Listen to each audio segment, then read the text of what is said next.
प्यारे बच्चों, SV Shukla educate channel में आपका स्वागत है। मैं हूं अरुण सिंह और आपके बीच में उपस्थित हूं।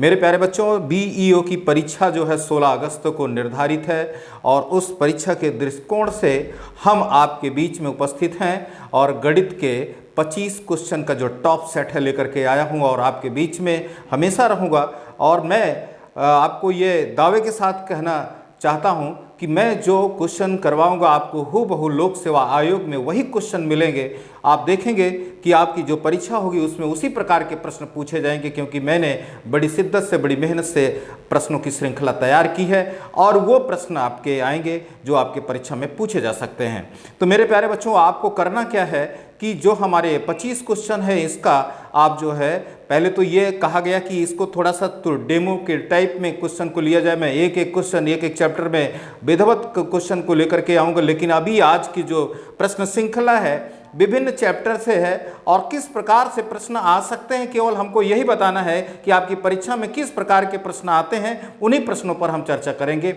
उन्हीं प्रश्नों को लेकर के आएंगे। और मैं आपको बता दूं कि आपको जो बीजगणितीय सूत्र के माध्यम से प्रश्न लगाए जाते हैं, एक समान करके लगाए जाते हैं, उनसे आपको निजात दिला दूंगा और अच्छी तरीके से आप जो है क्वेश्चन को समझेंगे और समझ करके आप जो है अच्छे प्रश्न की श्रृंखला को लगा सकते हैं। तो मैं आपसे गुजारिश करता हूं कि आप जो ये प्रश्न की श्रृंखला होगी इसको विधिवत अच्छी तरह से नोट करते भी जाएंगे और स्वयं करके देखिएगा कि किस प्रकार से प्रश्न को गणित की दुनिया में किस प्रकार से एक अलग अंदाज से प्रश्न को सीखा जा सकता है। तो मैं आपको उन प्रश्नों की श्रृंखला में लेके चलता हूं, उन प्रश्नों की दुनिया में लेके चलता हूं जो प्रश्न को आप बेसब्री से इंतजार कर रहे थे, उन प्रश्नों को लेकर के आया हूं। तो मेरे प्यारे बच्चों, जो मेरा पहला प्रश्न है इस प्रकार से है और उस प्रकार से प्रश्न को आप जैसे कि परीक्षा में जो प्रश्न पूछे जाएंगे वो है, आपके स्क्रीन पर पहला प्रश्न है, दो क्रमागत सम संख्याओं का गुणनफल 224 है तो बड़ी संख्या क्या है। दो क्रमागत सम संख्याओं का गुणनफल 224 है तो बड़ी संख्या क्या है। तो मेरे प्यारे बच्चों, इस प्रश्न को लोग जो है यक्ष मान करके लगाते हैं। आपको यक्ष मानने की जरूरत नहीं है। इस प्रकार का जब भी आप देखें, जब एक संख्या यक्ष मानेंगे और दूसरी संख्या x+2 होगी और उनका गुणा करेंगे तो प्रश्न बड़ा हो जाएगा। आपको बड़ा नहीं करना है, आपको एकदम छोटे से सूत्र में बताऊंगा, बिल्कुल आपके समझ में आ जाएगा। दो क्रमागत सम संख्याएं हो, दो क्रमागत विषम संख्याएं हैं, उनके गुणनफल में एक जोड़ करके उनका वर्गमूल लेने से उनके बीच की संख्या आती है। तो उसी सिस्टम से ये क्वेश्चन बहुत तेजी से आ जाएगा। दो क्रमागत सम संख्याओं का गुणनफल 224 है तो बड़ी संख्या क्या है। करना कुछ नहीं है, आपको ध्यान यही देना है कि किस प्रकार से हम अपने प्रश्न को तेजी से लगा सकते हैं। तो आप जैसे 224 पहले लिख दीजिए, 224 आप लिख देंगे। लिखने के बाद आप जो है एक जोड़ दीजिए। तो जब आप एक जोड़ेंगे मेरे प्यारे बच्चों तो आपका हो जाएगा 225 हो जाएगा। अब इसी का आप जब वर्गमूल ले लेंगे तो हो जाएगा 15 और यही 15 आपके बीच में होगी।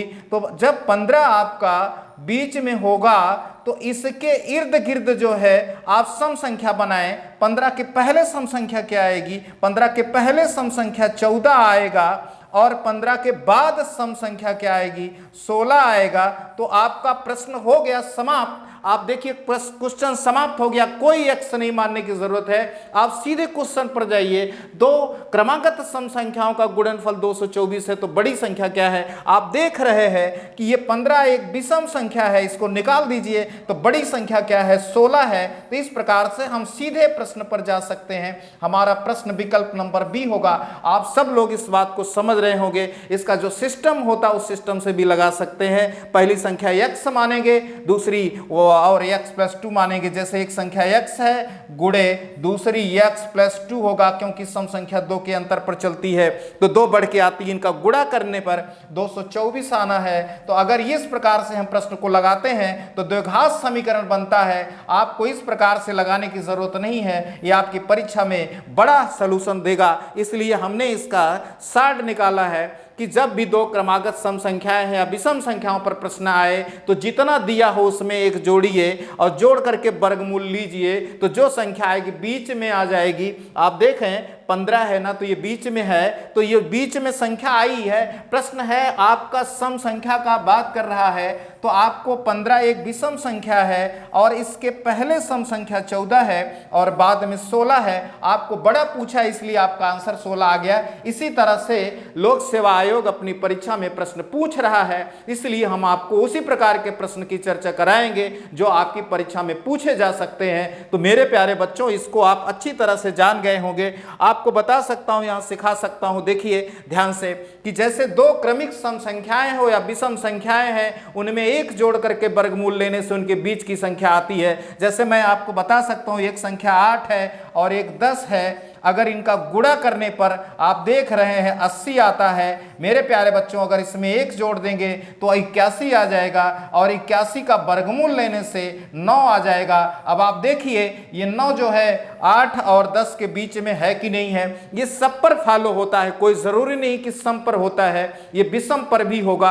आप जैसे विषम संख्या लेते हैं, एक 3 है और दूसरी क्रमागत विषम संख्या 5 है। जरा इनका गुणा करते तो आप देखेंगे कि आपको 15 मिलेगा और एक जोड़ देंगे तो 16 मिलेगा और इसका वर्गमूल 4 आएगा। तो देखिए 3 और 5 के बीच में 4 आ गया। तो निश्चित रूप से आप जो है इस तरह से प्रश्न की श्रृंखला तेजी से लगा सकते हैं। तो इस तरह से मेरे सिस्टम में आकर के आप जो है आप बिना यक्ष माने आप प्रश्नों को सॉल्व कर सकते हैं। आपको अच्छी तरह से समझ में आ गया होगा।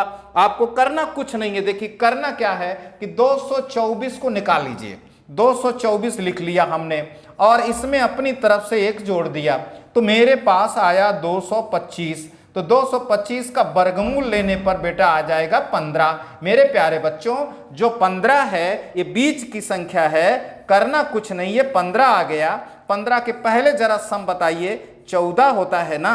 15 के बाद सम क्या होता है, 16 होता है प्यारे बच्चों। तो इसमें बड़ी अगर बतानी है तो बड़ी कौन सी है, 16 है। बस इतना ही करना है एग्जाम में, कोई अक्ष मानने की जरूरत नहीं है। यहां मैं आपको गणित का विद्वान बनाने नहीं आया हूं। आपको गणित जो है बीईओ की परीक्षा में आप कैसे तेजी से ज्यादा क्वेश्चन लगा सकते हैं, ये बेहतरीन तरीका है। अभी मैं आप ही स्वयं लगाएंगे, आप तेजी से लगा देंगे, हमें विश्वास है कि आप निश्चित रूप से तेजी से लगा देंगे, क्योंकि आपको पता है। अगला क्वेश्चन लेते हैं और बताते हैं कि आप लोग देखिए लगा देते हैं कि नहीं, जल्दी से लगा देंगे। देखिए अब ये दूसरा क्वेश्चन आपका शुरू हो गया है। ये दूसरे क्वेश्चन पर आप जाइए और इसको लगाइए जल्दी से। ये एकदम आसान प्रश्न है। दो क्रमागत सम संख्याओं का गुणनफल 288 है। दो क्रमागत सम संख्याओं का गुणनफल 288 है। तो छोटी संख्या क्या है, ये आपसे पूछी गई है प्रश्न में। दूसरा प्रश्न आपके स्क्रीन पर लग गया है। दो क्रमागत सम संख्याओं का गुणनफल 288 है, तो छोटी संख्या क्या है, जल्दी से बताइए। अभी जो मैंने सिखाया उसके आधार पर बता दीजिए मेरे प्यारे बच्चों। निश्चित रूप से आप बता देंगे, क्योंकि आपको आता है, मैंने अभी सिखाया कि जो कहेगा गुणनफल में उसमें एक जोड़ दीजिए, बस एक जोड़ करके वर्गमूल ले लीजिए, आपका प्रश्न सॉल्व हो जाएगा। मेरी गारंटी है आपका क्वेश्चन निश्चित रूप से निकलेगा। लोक सेवा आयोग में जो प्रश्न पूछता उस पर मैं चर्चा करूंगा और ये सब प्रश्न पूछे गए हैं। आप बताइए फट से इसका आंसर क्या आएगा, जल्दी से मेरे प्यारे बच्चे। सब आप लोग बहुत ही विद्वान, हमारे विद्वान साथियों को जो है इस तरह से बताना चाहता हूं कि आप बहुत बेहतरीन तरीके से इसको लगा सकते हैं और आप अपनी परीक्षा में निश्चित रूप से बहुत अच्छे क्वेश्चन कर सकते हैं। मैं मैथ और रीजनिंग दोनों लेकर के आऊंगा। जल्दी से आंसर बताइए इसका। तो करना कुछ नहीं है, एकदम सिंपल तरीका और यक्ष विहीन प्रश्न है। यक्ष मानने की कोई जरूरत नहीं है साहब। गणित की दुनिया एक अलग दुनिया होती है, उसकी पहचान कराऊंगा गणित में और आप अच्छा करोगे। मुझे विश्वास है कि आप अच्छा करोगे। देखिए उसी सिस्टम से लगाइए। आप देखें मैंने बताया था कि जो दो गुणनफल है उसमें आप जो है निश्चित रूप से एक जोड़ दीजिए। एकदम सरल ढंग से एक जोड़ेंगे तो 289 आएगा। तो मेरे प्यारे बच्चों 289 का वर्गमूल लेने से आएगा 17। तो 17 होगा कहां, बीच में। 17 होगा कहां, बीच में। अब तो 17 बीच में लिख लेंगे और उसके पहले क्या संख्या, 16। और उसके बाद क्या संख्या है 18। तो बड़ा पूछा है कि छोटा, 17 नहीं लेंगे क्योंकि साहब ये विषम संख्या है। अब बताइए आपका आंसर इसमें कौन सा आने वाला है? दो क्रमागत सम संख्याओं का गुणनफल 288 है, तो छोटी संख्या क्या होगी? मेरे प्यारे साथियों, आप इसको अच्छे ढंग से लगा सकते हैं, निश्चित रूप से इसको अच्छे तरीके से सीख रहे हैं, क्योंकि पहले 16 और इसके बाद 18, तो हमको छोटी बतानी थी, हो गया 16। यही आपका आंसर है। आंसर लगा के आगे बढ़िए, इतना ही काम करना है। तो आपको कैसा लग रहा कमेंट करके बता दें कि जो चीज बताई जा रही कैसा लग रहा, और इसी तरह से आप एग्जाम में भी लगाइएगा। मैं चाहता हूं कि अब आप जो है अगले प्रश्न को स्वतः लगाएं और समझें इसको कि मेरे कितने लोग इस प्रश्न को लगा सकते हैं। मेरे प्यारे साथियों, इस प्रश्न को लगाइए। अगला क्वेश्चन एकदम स्क्रीन पर है। दो क्रमागत विषम संख्याओं का गुणनफल 143 है, तो बड़ी संख्या क्या है? 1 सेकंड में लगा दीजिए, चुटकियों में लगा देंगे। मेरे प्यारे साथियों, आप निश्चित रूप से लगा देंगे, हमें विश्वास है, पूर्ण आस्था है आपसे, क्योंकि मैं एक विद्वान वर्ग को बता रहा हूं, सिखा रहा हूं, ये गणित सिखा रहा हूं। आपका आंसर तो आ गया है, देख रहे हैं सबके आंसर आ रहे हैं। निश्चित रूप से ये आना ही आना है, क्योंकि आपको ये तो सिखा नहीं, आपको एक मानने की जरूरत नहीं है। ये विषम हो चाहे सम हो, सब पर आता है और इसी तरह से आता है। चले, आपका तो आंसर आ गया। अब मैं इसको पुष्टि करता हूं कि कितने लोगों का आंसर आ गया, कितने लोग इसको सीख गए और मजा आ रहा है कि नहीं आ रहा, कमेंट करके बताते रहिए, तो मजा आएगा। मैं भी देखूं कि कितने लोगों को समझ में आ रहा है, वो कमेंट जरूर करना। अगर कुछ अच्छी लगती है एक टीचर की, तो आप जो है इसको कमेंट करना। जो हमारे नए सब्सक्राइबर हैं, वो निश्चित रूप से अगर उनको वीडियो पसंद आती है तो सब्सक्राइब करें चैनल को, जिससे कि मेरा मनोबल बढ़े, और लाइक भी करें, शेयर भी करें। चलते हैं, देखते हैं कि इसका आंसर मेरे प्यारे बच्चों का सही है कि नहीं सही है। कुछ करना नहीं है सर, इसमें बिल्कुल साफ है, तरीका एकदम आसान है। आप तेजी से लगा सकते हैं कि आपके पास है ये चीजें। आप करो कुछ नहीं, 143 लिख दिया जाए और उसमें 1 जोड़ दिया जाए, आ गया 144, और इसी का वर्गमूल ले लिया जाए, आ गया 12। तो ये बीच में होंगी। बात है विषम संख्याओं की, तो विषम संख्या 12 नहीं है, विषम 12 नहीं है, सम है मेरे प्यारे बच्चों, तो 12 तो लेना नहीं है। अब इसके आसपास बताइए विषम कौन सी बनेगी? एक तो हुई 11 और दूसरी हो गई 13, तो बता दीजिए आप लोग कौन सा आंसर आने वाला है? बड़ी संख्या मांग रहा है, बड़ी संख्या क्या होगी? तो बड़ी आपका आंसर 13 होगा। देखिए आपका आंसर आ गया, पहला विकल्प होगा। तो ये चीजें समझ गए हो और मजा आया हो तो कमेंट कर दीजिएगा, क्योंकि मैंने आपसे, केवल आपसे यही मिलता है हमको कि जब आप कमेंट करते हैं तो कमेंट पढ़ करके हमको बहुत खुशी मिलती है। एक विद्वान को, एक जो है कलाकार को सिर्फ यही होता है कि उसको अच्छे कमेंट मिलें तो अच्छा करेगा, और तो इसलिए आपको अच्छा चाहिए, हमको भी अच्छा चाहिए, तो आप जो है कमेंट कर दीजिएगा। तो मेरे प्यारे बच्चों, इसको समझ गए होंगे इस प्रकार के प्रश्न में। अब देखते हैं कि अगला प्रश्न कैसा है, देखते हैं अगला प्रश्न कैसा है। और इसका तो भाई आप लोग आंसर देंगे, इसका आंसर आप ही लोग देंगे, हम तो नहीं देंगे, क्योंकि आप सीख गए हो। जल्दी से बता दो, इस चुटकियों में जल्दी से सेकंड में बता दो सरकार। तो ये दो क्रमागत विषम संख्याओं का गुणनफल 255 है, तो छोटी संख्या क्या है? जल्दी से आंसर बता दीजिए। 255 में 1 जोड़ने से 256 होगा, उसका वर्गमूल 16, और प्रश्न है विषम का, तो 16 के आगे 17 और 16 के पीछे 15। तो अब बताइए कौन सा आंसर होगा? यहाँ छोटी पूछा है, तो 1 सेकंड में बिना कलम डुलाए ही आप जो है बता सकते हैं कि क्या आंसर आने वाला है। जल्दी से बता दें मेरे प्यारे बच्चों, तो निश्चित रूप से ये 15 आंसर सही हो गया। आइए देख लेते हैं, एकदम आसान है, एकदम आसान है।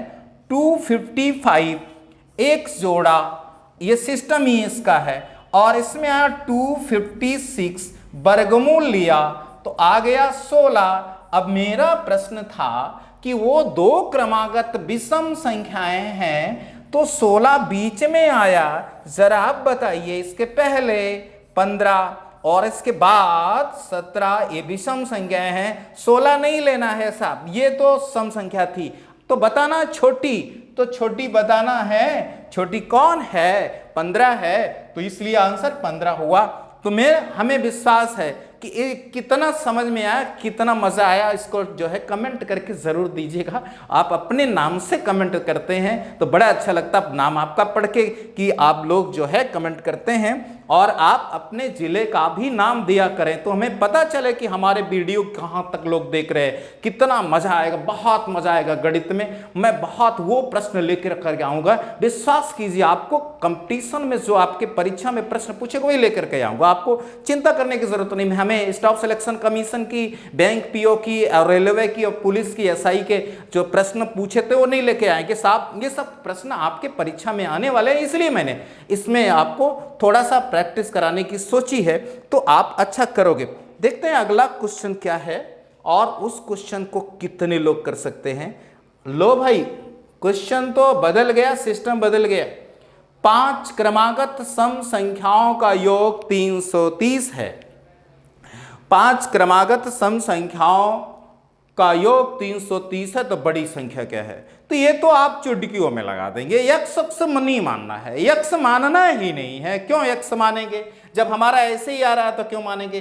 कितने की बात कर रहा है? देखो 5 होता है ना, इसकी मुट्ठी 330 हो गई। अब इसको 5 से भाग कर दो, बस शॉर्ट में सीखो। शॉर्ट में सीखते हैं हम लोग, जल्दी से सीखते हैं और जल्दी से कर भी देते हैं। देखो 330 लिख दिया जाए, लिख दिया ना 330। अब करना क्या है? इसी को 5 से भाग देना है। 5 से भाग दिया।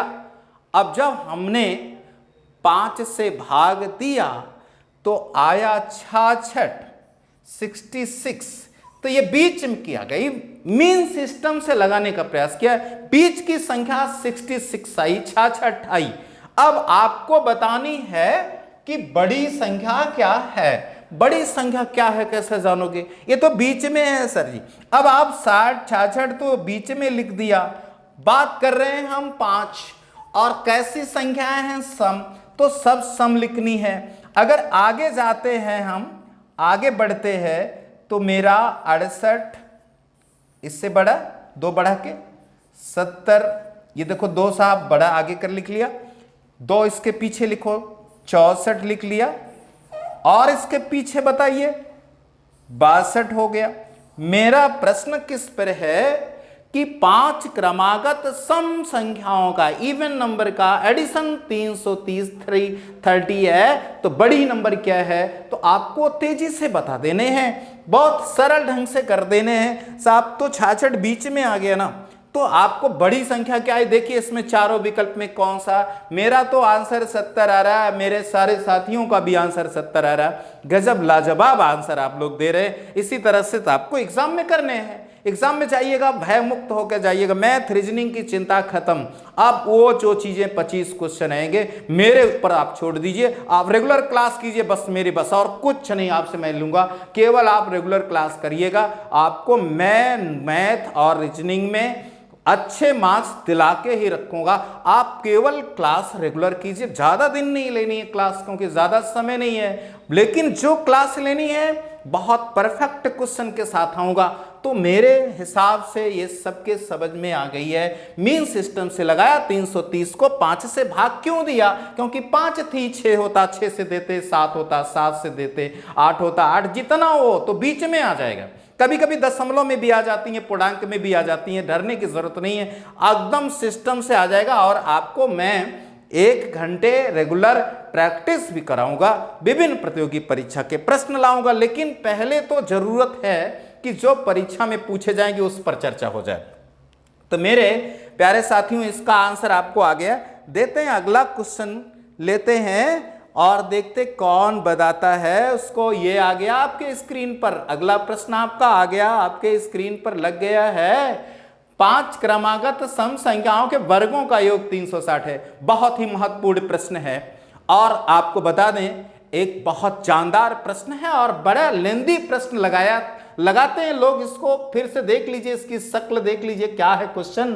5 क्रमागत सम संख्याओं के वर्गों का योग 360 है, तो बड़ी संख्या क्या है? हमने कहा है कि x अक्ष नहीं मानता मैं, तो बिना x के लगवा दूंगा इसी सिस्टम से। किस सिस्टम से? जो अभी मैंने सिखाया वही सिस्टम चलेगा साहब। यहां वर्गों का है तो कोई चिंता करने की जरूरत नहीं है।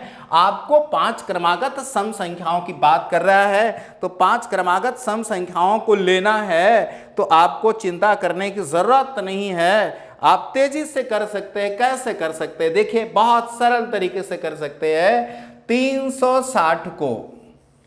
360 को हम लोग 5 क्रमागत संख्या की बात कर रहा है, तो पहले 5 से भाग दे देते हैं। तो मैंने जब भाग दिया तो 72 आया, लेकिन यहां प्रश्न है कि वर्गों का योग है, तो आपको यह ध्यान देना है कि 72 स्क्वायर नंबर नहीं है। बहुत सलीके से बहुत इंपॉर्टेंट चीज बता रहा हूं। 72 आपका स्क्वायर नंबर नहीं है, तो 72 के पास आप स्क्वायर नंबर पे चले जाइए। चले जाते हैं हम 72 के पास, जो स्क्वायर नंबर होती है 64 होती है। बस प्रश्न खत्म हो गया, प्रश्न खत्म। ले लो वर्गमूल इसका। आ गया कितना बेटा? 8 आ गया ना? अरे भैया हो गया, क्वेश्चन खत्म। कैसे खत्म हुआ क्वेश्चन? बड़ी संख्या पूछा है, बात है 5 क्रमागत सम संख्याएं। मेरे प्यारे बच्चों, 8 सम संख्या है। 8 के बाद होता है 10 के बाद होता है 12, तो 12 आप लिख लीजिए। 2 आगे 2 पीछे, 5 हो जाएंगी ना। इसके पीछे क्या आएगा? 6, और पीछे क्या आएगा? 4। आप देखें तो आपके पास से ये आंसर आ गया। बड़ी संख्या पूछा था तो इसलिए बड़ी संख्या हमने बता दी, क्या 12 आएगा। तो आप 12 आंसर लगाइएगा। समझ गए होंगे 5 क्रमागत सम संख्याओं के वर्गों का योग 360 है, तो बड़ी संख्या क्या होगी? एकदम आसान तरीके से सीखिए। x मत मानिएगा, बिल्कुल मत मानिएगा। आज से x फेंक दीजिए, जब बहुत जरूरत होगी तभी x मानिएगा। हम x हटा ही देते हैं। जहां x मानते हैं हमारे बच्चे सोचते हैं अरे x मानते ही बेहोश हो जाते हैं। x मानना ही नहीं है, क्या जरूरत है? x मान के लगाओगे ना, लंबा आएगा। x मान के लगाते हैं तो जानते हैं, कहते हैं पहली x है, दूसरी x+2 है, फिर x+4 है, x+6 है। अरे सरकार, फिर उसके बाद इसको जोड़ते वर्ग करते हैं, वर्ग करके और जोड़ते हैं, और ये बहुत बड़ा 1 2 3 अभी 4 हुआ, एक और लेते हैं x+8 और इसका स्क्वायर, तब जा करके 360 लिखेंगे और x की वैल्यू निकालेंगे। तो ऐसे लगाना ही नहीं है, ऐसे लगाएंगे तो आप बीईओ की परीक्षा जो 150 प्रश्न आ रहा है, 150 प्रश्न में जो 20-25 आएगा, ऐसे लगाना ही नहीं है। एकदम आसान तो बता रहा हूं। 5 क्रमागत सम संख्याओं के वर्गों का योग 360 है, तो बड़ी संख्या क्या होगी? 360 को 5 से भाग दिया, आराम से 5 है ना, इसीलिए 5 से भाग दिया, तो मेरा 72 है। 72 साहब एक बात सोचने वाली है, 72 अगर यही ऑलरेडी अभी ये या कोई वर्ग संख्या आ जाती तो आपको उसके पास जाने की जरूरत ना होती, लेकिन पास में जाना तो पड़ेगा। 72 के पास कौन सी? 64 नजदीक है, 8 का अंतर है। 72 के उधर जाएंगे तो 81 आएगा, उधर 9 का अंतर है और इधर 8 का है। 81 पर जाएंगे तो दूर हो जाएंगे, इसलिए आप नजदीक वाला लीजिएगा। ये चीजें आप ध्यान रखिएगा। तो 72 के नजदीक 64 है, तो इस 64 का वर्गमूल 8 है। अब 2 आगे बढ़ जाइए इसके और 2 पीछे, तो आपको अगर पूछता कि बीच की संख्या क्या है, मध्य की संख्या, तो 8 बताना।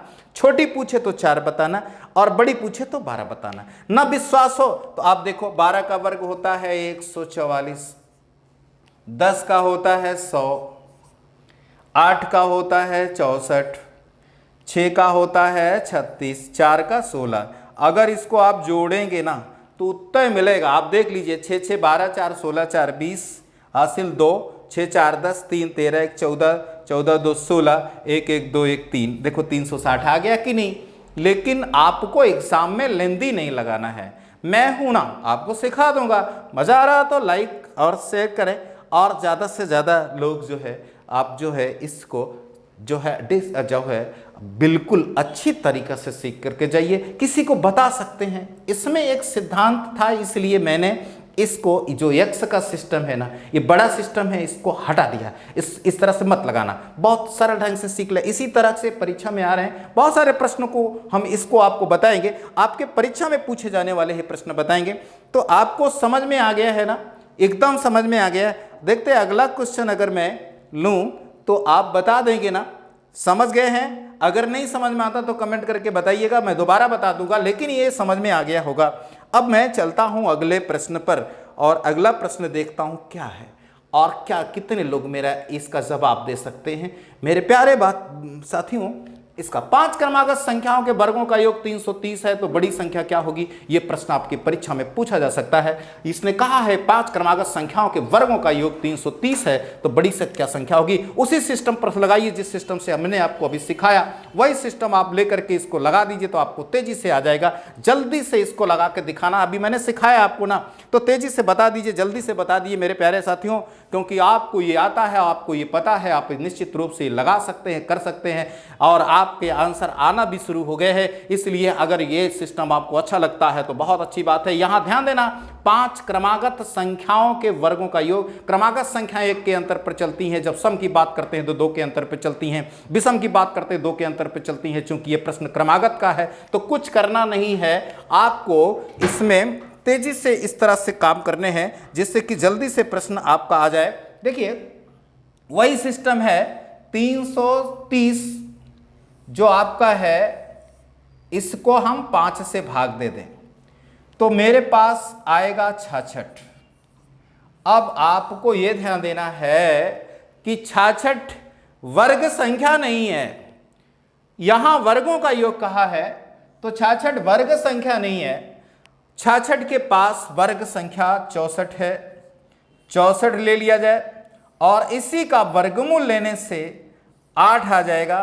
अब ध्यान ये देना है कि मेरा जो प्रश्न है 5 क्रमागत है, क्रमागत संख्याएं 1 के अंतर पर होती हैं, तो 8 से 5 क्रमागत संख्या निकालनी है। इस 8 से 5 क्रमागत संख्याएं लिखनी है, तो आगे 9 होगा और आगे 10 होगा और इधर पीछे की तरफ आएंगे तो 7 होगा और 6 होगा। मेरे प्यारे साथियों, आपको इसमें बताना है कि बड़ी संख्या क्या है।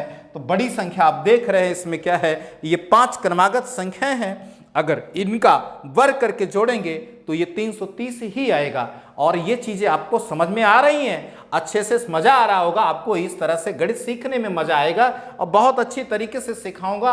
और हर चैप्टर पर मैं आज जो भी चैप्टर वाइज पढ़ाऊंगा, अभी तो मैं ऐसे पढ़ा रहा हूं को आपको बताने के लिए कि ऐसे क्वेश्चन आ सकते हैं, केवल नॉर्मल बातें, इसको सीखते जाइए, हर चैप्टर पर अलग अलग पढ़ाया जाएगा। तो आ तो गया आंसर आपका, ये 10 आंसर आ गया। देखिए 10 आंसर आ गया कि नहीं आ गया? तो सिस्टम तो जो सिखा रहा हूं उसी पर तो मैं चल रहा हूं। इसी प्रश्न को लगाने के लिए लंबा लगाया जाता है, x मानेंगे, x+1 मानेंगे, x+2 मानेंगे, x+3 मानेंगे, x+4 मानेंगे, कहेंगे किसके वर्गों का जोड़ करना है, वर्ग करेंगे, फिर जोड़ेंगे, तो बेटा ये बहुत बड़ा प्रश्न हो जाएगा और इसमें आपको समस्या होगी। फिर जब जाकर के लिखेंगे 330, इससे x की वैल्यू निकाली जाएगी, तो बहुत लंबा प्रश्न होगा। लगाना ही नहीं है, करना ही नहीं है, ऐसे बिल्कुल नहीं करने देंगे आपको। मैं हूं ना गणित में, ऐसे करने ही नहीं दूंगा आपको। जरूरत क्या है, 330 को 5 से भाग दिया, 66 आया। वर्ग का मामला है, घन का मामला होता तो घनमूल ले लेते, वर्ग का मामला है। 66 के पास वर्ग संख्या 64 है और इसका वर्गमूल 8 आया। बस 2 पीछे और 2 आगे, बस आपका बड़ा क्या होगा 10। तो मुझे विश्वास है कि ये आप लोगों को अच्छे तरीके से आ रहा है समझ में और अच्छा कर रहे हैं। कमेंट भी आपके अच्छे आ रहे हैं। बिल्कुल इसी तरह से एक अच्छे इंसान की ये पहचान होती है कि अगर कोई आपके लिए कुछ अच्छा करता है तो आपको भी अच्छा करना चाहिए। आपको मजा आएगा गणित में, पूरा एंजॉय के साथ सिखाएंगे, बहुत मजा आएगा। अब मैं चलता हूं अगले प्रश्न पर, देखता हूं कि कौन जल्दी से उसको लगा देता है। भैया ये प्रश्न बड़ा है, बड़ा प्रश्न है ये, और इसको अगर हम लोग यक्ष मान करके लिखेंगे तो बहुत ही लंबी होगा। और ये परीक्षा में पूछे जा रहे हैं प्रश्न 3 क्रमागत संख्याओं के घनों की बात कर रहा है। घनों की बात कर रहा है बेटा, तो घनों की बात में हमको घन को ध्यान में देखना है और घनों का योग कितना है, 216 है। तो कुछ नहीं करना है, 216 को किससे भाग करेंगे, जरा बताइए किससे करेंगे, 3 कह रहा है ना, इसलिए हमको 3 से भाग कर देना चाहिए। जब 3 से भाग किया तो आया 72, और 72 जो है 72 क्यूब नंबर नहीं है, घन नंबर नहीं है। जरा बताइए इसके पास घन संख्या क्या होगी, इसके पास घन संख्या होगी 64, और 64 का जब हम घनमूल लेंगे तो हमको मिलेगा 4। 4 है घन, तो आपको घन भी याद करना, तो कम से कम 10 तक के घन तो याद कर लें, हो गया, बस खत्म क्वेश्चन। अब आपको कहना है कि 3 की बात कर रहा है, तो हमको इसके पहले बताइए क्या मिलेगा।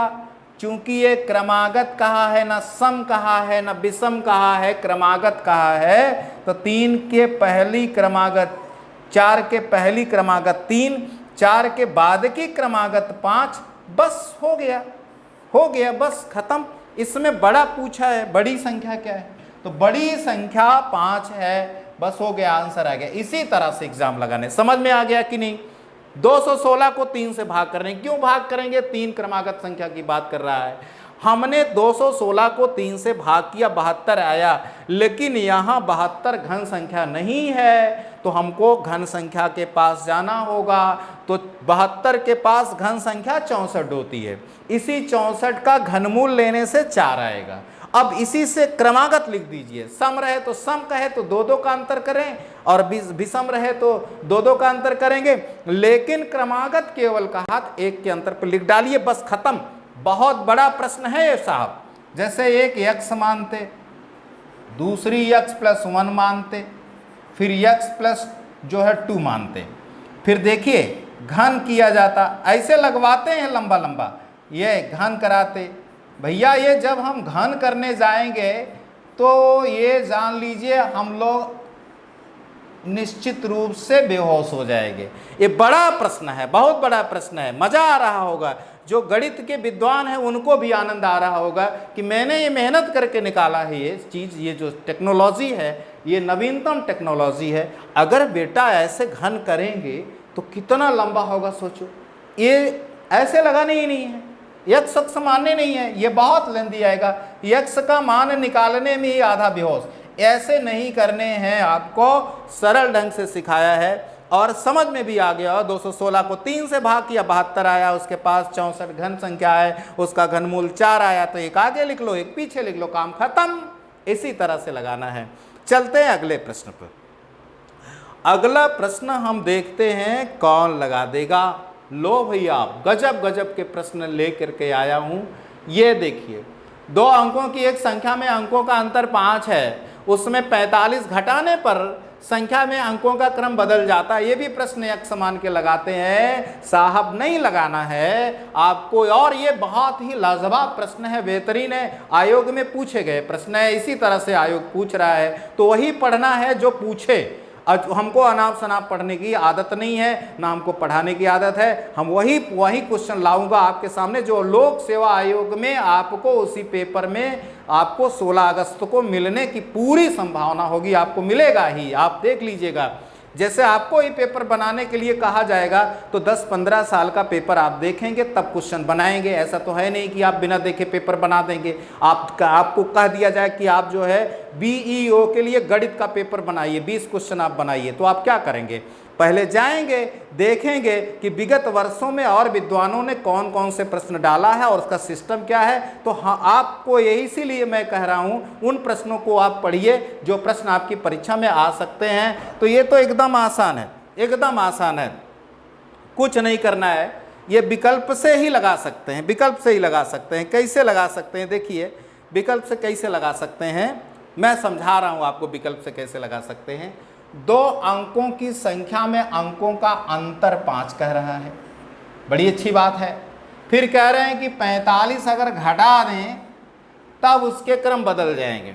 चलिए पहली शर्त पे जाइए कि 2 अंकों की संख्या में अंकों का अंतर 5 होना चाहिए, तो 5 इसमें भी अंतर है, 5 इसमें भी 27 में 7 और 2 का अंतर 5, और 38 में भी 5 का अंतर है, 72 में भी 7 और 2 का अंतर 5 है। ये नहीं कहा इकाई दहाई का अंतर जो है इकाई में से दहाई घटाओ, दहाई में से इकाई घटाओ, ये सब कुछ नहीं कहा, उनका अंतर। तो पहली शर्त सब में फॉलो। फिर अब करना क्या है, 45 घटाने से अंक बदलेंगे, वही काम कर दिए, कोई एक सूक्ष्म मत मानिए भैया। जैसे 16 है तो 16 में से जब हम 45 घटाएंगे ना तो हमको 45, जो 45 है ये माइनस में नंबर आ जाएगी, ऋणात्मक। तो मेरा ये विकल्प हो ही नहीं सकता। अंक बदलने की बात छोड़िए, संख्या ऋणात्मक हो जा रही है तो आपको इस पर विचार करने की जरूरत नहीं है। 27 में भी 45 घटाएंगे तो ये निगेटिव आ जाएगा, तो निगेटिव को आपको लगाना ही नहीं है, ये भी गलत है। अगर 38 में से 45 घटाएंगे तो ये भी निगेटिव आ रहा है, अर्थात 3 विकल्प बाहर हो गए। आपका चौथा आपका आंसर है, चौथा ही आपका 72 आंसर है। देख लीजिए, आप 45 घटा के देखिए ना, आप अपने आप करके देखिए, नहीं तो कहेंगे कि ये जो टीचर है अपने ढंग से जादू दिखा रहा है। एकदम सरल ढंग से घटा दिए। देखो 27 है, 12 में से 5 गए 7 आ गया, और फिर 6 में से 4 गए 2 आ गया। तो सरकार देखिए 72 का उल्टा 27 हो गया कि नहीं, समझ गए कि नहीं। इस तरह से हमको अपने एग्जाम में इसी तरह से अच्छे प्रश्न ज़्यादा से ज़्यादा करके लाने हैं। ये नहीं मानना है कि 2 अंकों की संख्या में अंकों का अंतर, मानेंगे एक संख्या x है, इकाई और दहाई ये आपका y है, घटाने पर ये 5 आएगा, इक्वेशन नंबर 1 बनाएंगे। फिर कहेंगे कि 10x प्लस y माइनस 45 बराबर 10y प्लस x। तो भैया इसको लगाएंगे इक्वेशन नंबर 1 और इससे सरल करके समीकरण 2 बनाएंगे, फिर उसको सॉल्व करेंगे तो आपका इसी में क्वेश्चन चला जाएगा। ऐसा कुछ नहीं करना है, ऐसा करना ही नहीं है। इसी तरह से गणित में आपको अच्छे से अच्छे ज़्यादा से ज़्यादा क्वेश्चन लगवाए जा सकते हैं। हमारे बहुत सारे बच्चे हैं जो ज़्यादा करके बीएससी करके नहीं आए हैं, लेकिन आपको बता दें जो ज़्यादा बीएससी एमएससी कर लेते हैं वो भी करते भी क्या हैं कि इस सिस्टम में चले जाते हैं, उनको भी ये उपयोगी होगा ये वीडियो। वो सिस्टम में चले जाते हैं, आता है उनका एथेंटिक, बहुत विद्वान लोग होते हैं, लेकिन वो उसमें समय लगेगा। ये एकदम आसान, जैसे कहे वैसे कर दीजिए बस। 2 अंकों की संख्या में अंकों का अंतर 5 हो तो जब अंकों का अंतर 5 पे जा रहा है तो 16 में 5 का अंतर है, 38 में भी 5 का अंतर है, 27 में भी 5 का अंतर है, 72 में भी 5 का अंतर है। तो पहली शर्त से पकड़ में नहीं आया, कोई भी विकल्प पकड़ में नहीं आया, चारों विकल्प पास। अब आपको ध्यान देना है कि 45 घटाने से उसके अंक बदल जाने चाहिए। तो जब हम 16 में से 45 घटाए तो आ गया निगेटिव, तो भैया निगेटिव हम नहीं मानेंगे, हमको तो अंक बदलना था, इसलिए विकल्प बाहर 16। 27 में से 45 घटाए ये भी निगेटिव, और 38 में 45 घटाए ये भी निगेटिव, लेकिन 72 से घटाए तो 27 आ गया, और 72 को उल्टा 27, तो पकड़ में आ गया। यही इस 72 आपका आंसर होगा। समझ में आ गया होगा मेरे विद्वान साथियों। अगला प्रश्न लेते हैं और इसी तरह से लगाइएगा, इसी तरह से लगाइएगा भैया, जल्दी जल्दी जो है लगाना है। अभी तो थोड़ा सा चलो इसको लगाना है बेटा। एकदम सामने है प्रश्न आपके, 2 अंकों की संख्या में अपने अंकों का योग 4 गुनी है, उसी संख्या में 27 जोड़ दे तो अंकों का क्रम बदल जाता है। अब आप बताइए, अब मैं नहीं बताऊंगा, एकदम सरल ढंग से बताइए, आप एकदम सरल ढंग से सीखिए। इसका आंसर क्या आएगा जल्दी से बताइए, देख के बता दिए। 2 अंकों की संख्या में अपने अंकों का योग का 4 गुना है, अपने अंकों के योग का 4 गुनी है, और यदि संख्या में 27 जोड़ दें तो अंकों का क्रम बदल जाता है। तो हमको ध्यान ये देना है कि हमारी 2 अंकों की सारी संख्याएं हैं। अब आप ध्यान से देखें कि कैसे हम लोग इसको जल्दी से लगा सकते हैं। देखिए, जैसे ये 36 है तो इसमें इकाई 6 है और दहाई 3 है। अगर इसके अंक जोड़ेंगे तो 9 आएगा, और 9 चौक 36, 9 चौक 36, 9 चौक 36 हो गया। तो उसके अंकों का योग का 4 गुनी है, तो ये बात पुष्टि कर गया। अब दूसरी शर्त है, उस संख्या में 27 जोड़ने से अंकों का क्रम बदलना चाहिए। तो जरा देखते हैं कि 36 में 27 जोड़ा जाए। चलिए जोड़ा जाए। 7 6 13 का 3 हो गया, 3 2 5 1 6, एकदम सही बात है, एकदम। 36 का उल्टा 63 होता है। कितना अच्छा संजोग है कि पहला ही आंसर आपका आ गया। इसमें दूसरे आंसर पर अब जाने की जरूरत नहीं है। और ये इसी प्रकार से आयोग आपसे प्रश्न पूछेगा और इसी प्रकार से आपको आंसर देने हैं। ना माने तो आप चले जाइएगा, आयोग का जो भी प्रश्न पूछा हो संख्या पद्धति पर इस तरह से, उसका जवाब आप दे लीजिएगा। तब हमसे बात कीजिएगा कि वो जो टीचर बता रहा है सही बता रहा है कि नहीं बता रहा है। हमको इधर उधर की बात नहीं आती, एकदम सीधी टू दी पॉइंट बात करनी है। 2 अंकों की संख्या में अपने अंकों का योग का 4 गुना होना चाहिए। यदि संख्या में 27 जोड़ दें तो उसका क्रम बदल जाए। तो सरकार देखिए 36 जो है इसके अंकों का जोड़ 9 है और 9 का 9 चौके 36 अर्थात 4 गुना हो गया। तो पहली शर्त पूरी हो गई कि उसके अंकों के जोड़ का 9 4 गुना है। और फिर कहा कि उसमें 27 जोड़ने से अंक बदलने चाहिए। तो 36 में 27 जोड़ा 63 आया, बस आपका हो गया। क्योंकि 36 का उल्टा 63 होता, अंक बदल गया, इसलिए मेरा आंसर यही होगा। और अब दूसरे पर जाने की जरूरत नहीं है। अगर मैं इसको जोड़ा 4 2 6 आएगा, तो 6 का पहाड़ा इसमें 6 सते तो 7 गुना है, अर्थात ये गलत है। अगर मान लो पहले आया होता तो 7 2 9 है, तो 9 8 72 है, 9 8 72, ये भी गलत है। आप देखें 54 है, 5 4 9 है, तो 9 6 54, ये भी गलत है। केवल चौके इसी में लग रहे हैं, इसलिए आपका ये आंसर है। तो चौका लगा दीजिए इसे जल्दी से भैया। आपको इसी तरह से जैसे क्वेश्चन कहा जाए ऐसे ही लगाइए, समझ में आ गया होगा। नहीं आता है तो स्क्रीनशॉट ले लीजिए और इस चीज़ को समझ लीजिए और जल्दी से लगा दीजिए। अगले प्रश्न पर हम लोग चलते हैं। चलिए भैया फटाफट चलिए, बहुत बहुत अच्छे अच्छे प्रश्न लाया हूँ और जल्दी से देखिए। एक पार्क में बतख और खरगोशों के पैरों की संख्या 98 है, सिरों की संख्या 37 है, तो खरगोशों की संख्या कितनी है? 1 सेकंड का क्वेश्चन है, 1 सेकंड का क्वेश्चन है कि जब 4 पैर वाले जानवरों की बात करेगा तो आपको करना है पैर को 2 से काटिए, सिर को अलग कीजिए। प्रश्न आपका आ गया, बस 1 सेकंड में लगाना है इसको। जब भी इस तरह से प्रश्न आए कि 4 पैर वाले जानवरों की बात कर रहा है तो कितना होगा? 4 पैर वालों की बात हम कर रहे हैं, कैसे आप तेजी से लगाएंगे इसको आपको ध्यान देना है बेटा कि हम लोग जल्दी से कैसे लगाते हैं। ऐसे तो आप x समान के बहुत इक्वेशन बना के बहुत सारे लोग लगाते हैं, ऐसे लगाना ही नहीं है, आपको तेजी से करना है। कैसे करना है मेरे विद्वान साथियों कि पैर को 2 से काटिए, पैर को 2 से काट दीजिए और सिर को अलग कर दीजिए, बस आंसर आ गया। देखिए कैसे करते हैं हम। पैर कितने हैं? 98, एकदम आसान तरीके से सीखिए। 98 को 2 से भाग कर दिया, आ गया 49, और सिर को अलग कर देते, सिर मतलब 37 को अलग कर दिया और रिजल्ट आ गया 12। बस बस बस यही आंसर हो गया। आप बस इतना ही करना है एग्जाम में बेटा, इतना ही एग्जाम में करना है। एकदम समझ गए होंगे, नहीं तो फिर से देख लीजिए। आपको मैंने सिखाया है पैर को मीन्स 98 को आप 2 से विभाजित कर दीजिए और फिर 2 से विभाजित करने पर जो आए उसी में से आप सिर की संख्या अलग कर दीजिए, हटा दीजिए, माइनस कर दीजिए। बस ये 4 पैर वाले जानवर आ जाएंगे। जो 4 पैर के जानवर होंगे, चाहे घोड़े हों चाहे वो गाय हो, तो जिनके 4 पैर होते हैं वो 4 पैर वाले जानवर, 4 पैर वाले जानवर आपको मिल जाएंगे।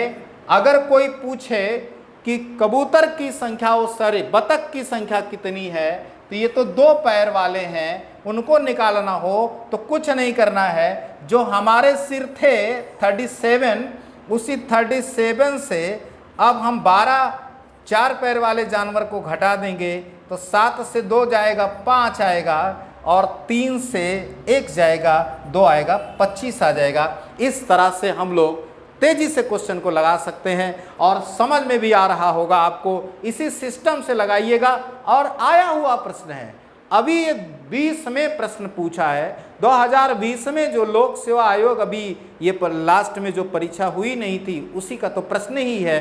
तो इस तरह से आपके कमीशन में जो प्रश्न पूछे जा रहे हैं इसको फिर से समझ लीजिए।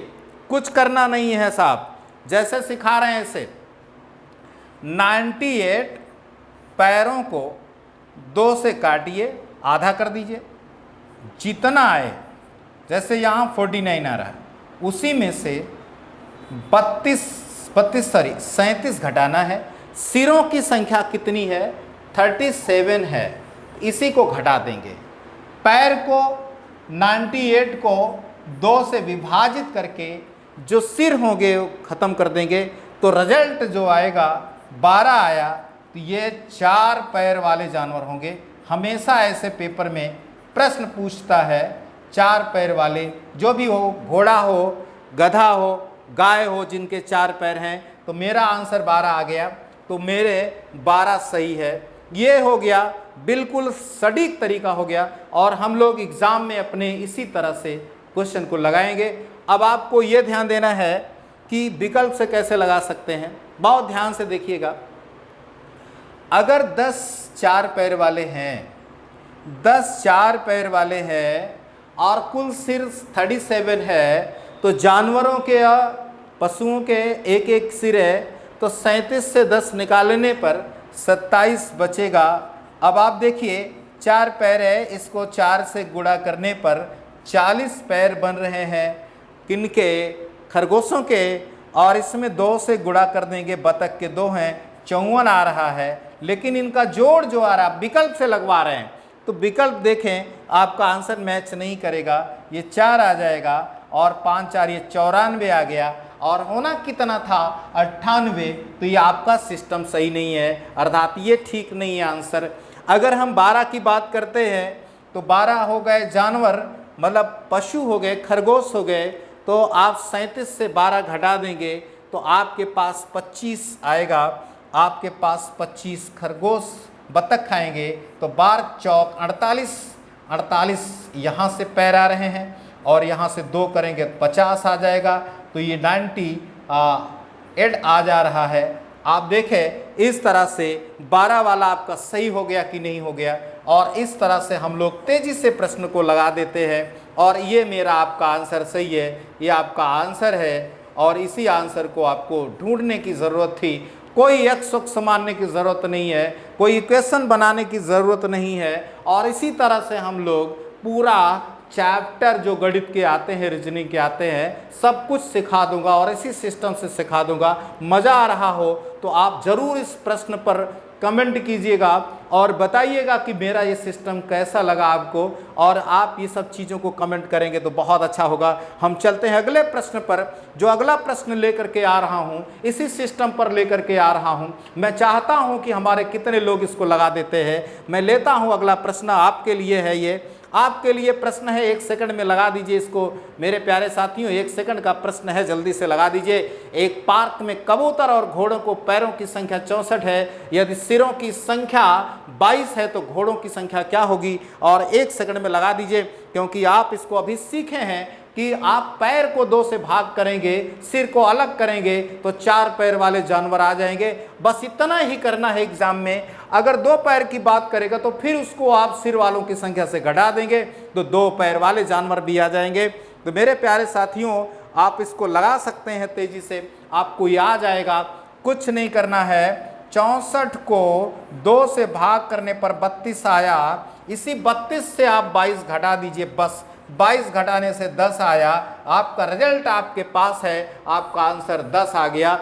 आपको ये ट्रिक हमारी कैसे लगी आप कमेंट करके ज़रूर बताइएगा, क्योंकि आपके इस सहयोग से, छोटे के सहयोग से आपको बहुत मज़ा आएगा। जो हमारे चैनल पर नए हों ज़रूर सब्सक्राइब कीजिएगा और बताइएगा, और ज़्यादा से ज़्यादा लोगों को शेयर कीजिएगा। बताइएगा कि एक जगह ऐसा है, एक चैनल ऐसा है जो गणित को दूसरे ढंग से पढ़ाता है, सिखाता है। आपको आपका जो प्यार मिलता है तो बहुत अच्छा लगता है, और इसी तरह से आप जो है अच्छे ढंग से इसको सीख सकते हैं। आपको समझ में आ गया होगा और ऐसे लगाइएगा। ये तो एक टेलर है गणित गणित का, और अभी मैं गणित में जो भी प्रश्न आपके लोक सेवा आयोग में पूछे गए हैं, जितनी परीक्षा लोक सेवा आयोग ने अपने गणित में, अपनी परीक्षाओं में गणित जहाँ जहाँ पूछा, मैं वहाँ जा करके आपके लिए मेहनत करके पसीना बहा करके प्रश्न लाऊंगा और आप तक पहुँचाऊँगा।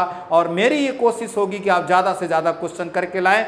आप विश्वास करेंगे, आप अगर अटैच हो जाएंगे तो गणित और रीजनिंग की समस्या मैं खत्म कर दूंगा। मैं विश्वास के साथ आपको ये वादा करता हूं, आप निश्चित रूप से इसको करेंगे। अब आप देखिए, कुछ नहीं करना था इसमें से, आप कुछ नहीं करना था। करना क्या था कि जो भी रहे पैर उसको 2 से भाग करने पर 32 आया, और जो भी आपके सिर है घटा दिया 32 में से 22 और रिजल्ट आ गया 10। बस इतना ही करना काम, तो 10 आ गया। विकल्प नंबर ए सही है। मैं अब अगला प्रश्न चलता हूं, देखता हूं अगला प्रश्न क्या है। अब देखिए, ये है आपका वो जो बंदर होता नहीं है, चढ़ता है खंबे पर स्लिप कर जाता है, उसी का प्रश्न है ये, और बहुत बेहतरीन प्रश्न है और आयोग में ये पूछता है। तो मैं चाहूँगा कि ये प्रश्न आपके सामने आए और इस प्रश्न को आप जल्दी से समझें, लगाएं। अब जब भी ये प्रश्न आएगा, 80 मीटर ऊंचे खंबे पर एक बंदर चढ़ना चाहता है, पहले मिनट में 5 मीटर चढ़ जाता है, और किंतु दूसरे मिनट वह 2 मीटर फिसल जाता है। बंदर कितने मिनट पर खंबे के शीर्ष पर होगा? तो मैं सिखा रहा हूँ एक, और दूसरा आपसे गुजारिश करूँगा, जो दूसरा प्रश्न दूंगा आपको लगाना होगा। ईमानदारी के साथ सीखिए। देखिए कैसे होता है ये प्रश्न।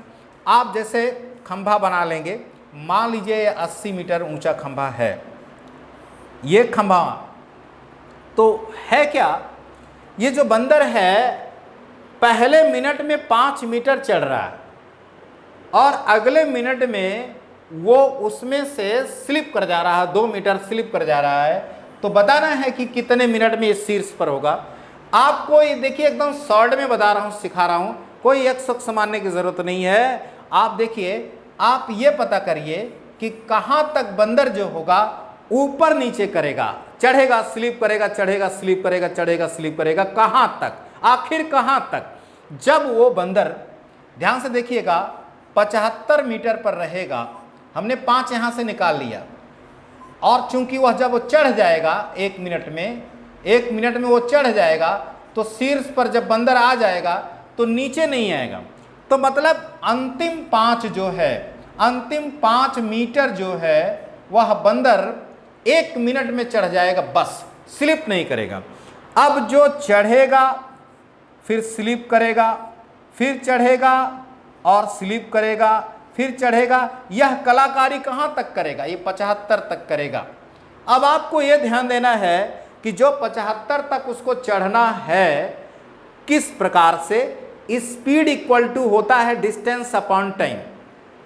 आप देखिए इस तरह से, और टाइम इक्वल टू क्या होता है? Distance upon speed. बहुत सरल ढंग से ध्यान देना है, टाइम निकालना है। अब आपको बताना है कि इस 75 तक चढ़ने में कितना समय लगेगा। आपका यहाँ से एक ये हो जाएगा, 75 तक चढ़ने में क्या समय लगेगा। आप देखिए कि वास्तव में 5 तो गया, लेकिन 2 स्लिप किया, तो वास्तव में 3 मीटर चढ़ा। लेकिन ये घटनाएं, 3 मीटर चढ़ने की घटना उसकी 2 मिनट में हुई है, इसलिए 2 से भाग देंगे, ये आ गई उसकी स्पीड। उस बंदर की चढ़ने की स्पीड 3/2 मीटर प्रति मिनट है, 3/2 मीटर प्रति मिनट है। साहब कुछ नहीं करना है, अब कुछ नहीं करना है, तो टाइम निकालना है। जो टाइम निकालते हैं वो डिस्टेंस अपॉन स्पीड होता है। तो डिस्टेंस है 75 मीटर, स्पीड है 3/2। तो आपको करना क्या है, 75 में आपको भाग देना है, बस भाग देना है 3/2, यानी 75 में गुणा करना है, 75 में गुणा करना है 2/3 से, 3 से काटे 25, 25 दूना 50 आया। तो 75 में जब हम 3/2 से भाग करेंगे तो 50 आएगा, और एक ये आएगा, तो 50 में एक जोड़ने से कितना आएगा? 51 मिनट। तो आपका आंसर 51 मिनट होगा। सीख गए होंगे, जान गए होंगे, समझ गए होंगे, और इसी तरह से आपका लोक सेवा आयोग आपकी परीक्षा में प्रश्न पूछ सकता है। और आप जो है इसी शॉर्ट ट्रिक से क्वेश्चन को आप बाखूबी लगा सकते हैं। समझ गए होंगे। लास्ट का 5 मीटर वो 1 मिनट में चढ़ा है, और जब बंदर शीर्ष पर आ जाएगा ना तो स्लिप नहीं करेगा। वो 5 में हम जा करके अब 75 तक ऊपर नीचे करेगा, सर्कस दिखाएगा। 5 में अब 75 तक स्पीड देखिए उसकी क्या है, 5 चढ़ा 2 स्लिप 3 पूरा, और 3 जब है 2 मिनट में हुआ है तो 3/2 स्पीड आई। तो इसी को आपको तेजी से लगा लेना है बस, और आपको 75 बटा कितना आ गया, 3/2 भाग दिया 50 आया, 1 जोड़ दिया 51 आया। अब लेते हैं अगला क्वेश्चन आपके लिए। अगला क्वेश्चन आपके लिए है, और लगा दीजिए आप, फट से लगा दीजिए, आप लगा देंगे, फट से लगा देंगे, हमें पता है। वही प्रश्न लाया हूं, फिर वही आप लगा दीजिए इसको बेटा, जल्दी से लगा दीजिए। देखते हैं कितने लोग इसको जल्दी से लगा देते हैं। 64 मीटर ऊंचे खंबे पर एक बंदर चढ़ना चाहता है। वह पहले मिनट में 4 मीटर चढ़ता है, किंतु दूसरे मिनट में 1 मीटर फिसल जाता है। बंदर कितने समय में खंबे के शीर्ष पर होगा? 1 सेकंड में लगा दीजिए, जल्दी से बता देंगे आप। हमें पता है कि आप जानते हैं कि लास्ट का जो 64 में से 4 घटा देंगे 60 होगा, और 4 में से ये 1 निकल जाएगा 3/2, तो 60 को 3/2 से भाग करेंगे, 60 को 3, तो 20 दूना 40, 1 41 आएगा। आपका आंसर 41 आएगा, हमें पता है, आपने सीख लिया है इसको। इसी तरह से शॉर्ट में आपका आंसर 41 आएगा। कैसे करना है आप देखें, जो 64 पूरा चढ़ा है, लास्ट का 4 घटा दिया तो 60 आया, और उसकी स्पीड आएगी, 4 में से 4 चढ़ा है और 1 स्लिप किया है तो 3 आया है, और कितने समय में 3/2 से भाग दे देंगे मेरे प्यारे साथियों। इसको हम लिख सकते हैं 60 गुणे 2/3, 3 से काटने पर 20, 20 दूना 40, तो 60 तक 40 आया है, 60 मीटर तक जो है 40 है, और लास्ट का 4 मीटर 1 मिनट में और आया, तो 40 में 1 जोड़ने से 41 आएगा। इसी तरह से प्रश्न को लगाया जाता है। आपका इसमें आंसर 41 मिनट होगा, और इस तरह से हम आप लोग लगा सकते हैं। अब लेते हैं, मैं अगला प्रश्न लेता हूं, इसको अपने आप लगाइएगा। अगला प्रश्न लेते हैं, क्या है देखते हैं। इसको देखिए, ये आपका 4 संख्याएं 2:3:4:5 के अनुपात में है। इस तरह से प्रश्न पूछा जा सकता है आपके परीक्षा में, और विभिन्न आपके जो चैप्टर हैं उसमें से एक एक क्वेश्चन आपको डेमो के लिए लिया है। बहुत सारे इसको चैप्टर वाइज पढ़ाया जाएगा, लेकिन मैंने लिया है आपको बता दें। इस तरह से लोग जब प्रश्न लगाते हैं तो पहले संख्या निकलवाते हैं, आपको संख्या निकालने की जरूरत नहीं होती है। आपको मैं सरल तरीके से बताने वाला हूँ, आप जल्दी से इसको सीखिए कि कैसे किया जाता है, जल्दी से कैसे किया जाएगा। आप कोई जो HCF है उसके सहारे संख्या निकालने की जरूरत नहीं है, कुछ करना नहीं है बेटा। आपको जल्दी से कैसे आएगा ये आपको मैं बता रहा हूं। कुछ मत करनी है, संख्या निकालने के पहले जो अनुपात है ना, इन्हीं का एलसीएम ले लो। 1 सेकंड वाली बात है। 2, 3, 4, 5 का एलसीएम जब आप लेने जाएंगे, आपको पता है कि जो हमारी संख्या है, बड़ी जो संख्याएं हैं 4 और 5, जो इनका एलसीएम होगा वो 20 आएगा। और लेकिन 20 को 3 से नहीं काट पाएंगे, तो 3 से गुणा कर देंगे, 60 आया, तो एलसीएम 60 आया। बस काम खत्म हो गया, और इसी में 12 से गुणा कर दीजिए बस, तो 720 आंसर आया। और इस तरह से हम लोग जो है एग्जाम में जल्दी से सिखाएंगे इस बात को, अपने एलसीएम एचसीएफ के चैप्टर में इन सारी बातों को सिखाएंगे, वहाँ एकदम बिल्कुल बृहद ढंग से सिखाएंगे। और बहुत सारी चीज़ें, बहुत सारी टेक्नोलॉजी जो आई हैं, नवीनतम टेक्नोलॉजी जो गणित में आई हैं, वो सब सिखाएंगे। आप बिना x माने, आपको मानेंगे ये 2x है, 3x है, 4x है, 5x है, फिर उसके बाद एचसीएफ से गुणा करके संख्या निकालिए, संख्या निकाल करके बड़ा कीजिए, बड़ा करते समय प्रश्न को लंबा कीजिए और बर्बाद हो जाइए। ऐसा नहीं करने देंगे साहब, आपको सीधा हिट कराएंगे। आपको क्वेश्चन जो बताऊंगा बहुत बेहतरीन तरीके से बताऊंगा। अनुपातों का ही एलसीएम निकाल लो और एक बार 12 से भाग दे दो, 12 से गुणा कर दो बस। तो क्या जरूरत है आपको संख्या निकालने की? संख्या निकाल करके तो बड़ा करते हैं ना। ऐसा मत करना एग्जाम में, जब भी ऐसे अनुपाती का आधार है। 2, 3, 4, 5 का एलसीएम आएगा 60, और 60 में आप 12 से गुणा किए, रिजल्ट आ गया, अर्थात आपका आंसर 720 होगा। इस तरह से आपके पेपर में प्रश्न पूछा जा सकता है। मजा आएगा आपको। अगर मजा आ रहा हो तो आप कमेंट कर दीजिए। ये चीजें देखिए जाकर के किताब में कितना लेंदी लगवाते हैं, बहुत अजब। भाई गणित में भी कुछ सिस्टम चेंज होना चाहिए। हर जगह चेंज हो रहा तो गणित में भी है क्या? जो 10 साल पहले जो पढ़ाया गया उसी तरह से हमेशा चलेगा? नहीं, गणित भी एक भी विषय है जो उसको भी उसमें कुछ परिवर्तन करना चाहिए। अब इस तरह से नई टेक्नोलॉजी में सीखा जा रहा है। अगला प्रश्न लेते हैं और देखते हैं, आपके लिए प्रश्न लेकर के आया हूं। ये देखिए क्वेश्चन, ये सिंप्लीफिकेशन का क्वेश्चन है बेटा। सिंप्लीफिकेशन का क्वेश्चन है, बहुत लेंदी क्वेश्चन है, करना कुछ नहीं है और बताना इसका मान क्या होगा। 999 सही 958 बटा 999 गुणे 999 का मान क्या होगा। और ये लेंदी लगाया जाता है पेपर में, जल्द बड़ा बड़ा लगाया जाता है। कहा है आप देखिए क्या क्वेश्चन है और जल्दी से कैसे लगाएंगे, 1 सेकंड में कैसे लगाएंगे, ध्यान से देखिएगा तभी सीख पाएंगे। 1 सेकंड में कैसे लगवाऊंगा, 1 सेकंड का क्वेश्चन है ये, और आप विश्वास करेंगे ऐसी वीडियो आपको जीवन में नहीं मिलेगी। 998 बटा आपका 999 है और गुणे 999 है। अगर इस कोटि में प्रश्न होता है बेटा और 1 सेकंड में इसका जवाब देना होता है तो आप आगे से ऐसे काट दीजिए, बस ऐसे आगे से काट दीजिए, बचा क्या है यही चीज लिख लीजिए बस। तो आप लिख लीजिए 998 और 999 आपका आंसर हो गया, यही आपका आंसर है। देख लीजिए कहाँ है आंसर, आपका ये डी आंसर है। इसी तरह से लगाया जाता है। इस सिस्टम में जितने भी प्रश्न आते हैं ये क्वेश्चन बहुत बेहतरीन है, बहुत सारे परीक्षा में पूछा गया है, आपके परीक्षा में पूछा जा सकता है और ये लाजवाब क्वेश्चन है। आप इसी तरह से लगा सकते हैं। जब भी इस कोटि में कोई प्रश्न आएगा तो आगे आप देखिए ये जो आपका बार है और ये बटा है, इसी को काट के अलग कर दिए, बचा यही आप देखिए आंसर और ये गुणनफल बचा, यही क्रम से लिख लिए 998 और 99999। देखो आगे के 398998 हमने यहाँ सिस्टम लिखा और जो बचा ये इसको यहाँ लिख दिया, बस आपका रिजल्ट आ गया। विश्वास नहीं करेंगे, ये बहुत लेंदी लगवाया जाता है, गुणा कराया जाता है। आपको इस तरह नहीं लगाना, आप कर सकते हैं। आप देखिए आपको जल्दी से कैसे लगा सकते हैं। आप देखिए अगर मैं दूसरा देता हूँ, जैसे मैं कहता 9 सही 8/9 गुणे 9 का मान बताइए। अगर मैं कहता 99 सही 98/99 गुणे और 99 का मान बताइए, तो आप क्या करेंगे। देखिए ये काट दीजिए, 8 और 9 मिलके क्या हो गए 89, आंसर आंसर आंसर।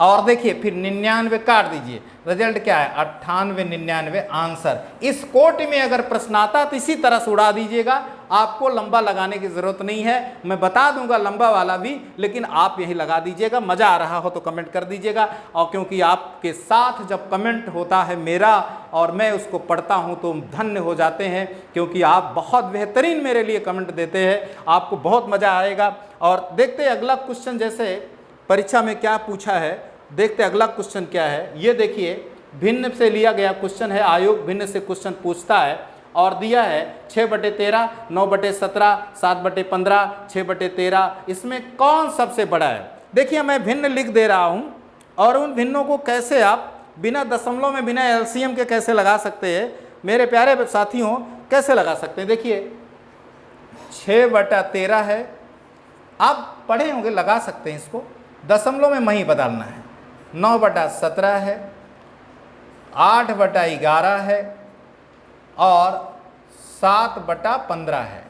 इसमें कौन बड़ा है यही बताना है, कौन बड़ा है। 4 भिन्न दिए हैं, जल्दी से बताना है कौन बड़ा है। तो जब आपको जल्दी से लगाना हो इस प्रश्न को तो कैसे करेंगे। देखिए पहले तुलना करते हैं, पहले इन दोनों की तुलना करते हैं, तो क्रॉस गुणा करते हैं, दशमलव नहीं। 17 छक्का 102 आया और 13 नवैया 117।